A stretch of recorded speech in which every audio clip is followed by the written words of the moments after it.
ஏய் போன் தானே? ஆமா, நான் சாமி கிட்ட பேச போறேன்.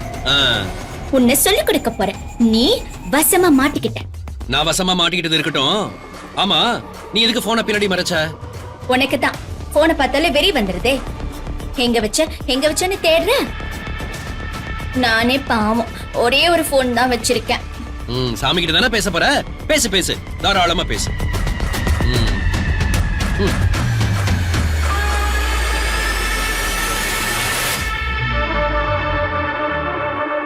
தொல்ல போயிட நினைச்சா எதுக்கு நிக்கிறான்னு தெரியலையே. உங்க அப்பா வந்தா? எங்க அப்பாவா? யார் அது? நாசமா போச்சு. அதான் அந்த ஆளு கதிரேசன் வந்தா நான் வந்துட்டு போனேன்னு சொல்லு. வல்லனா நீ ஒன்னும் ஆணிய புடுங்க வேணாம். ஆளை பாரு. அப்படா போயிட்டான். ஒரிஜினல் போனு டம்மி போனு நம்பிட்டான்.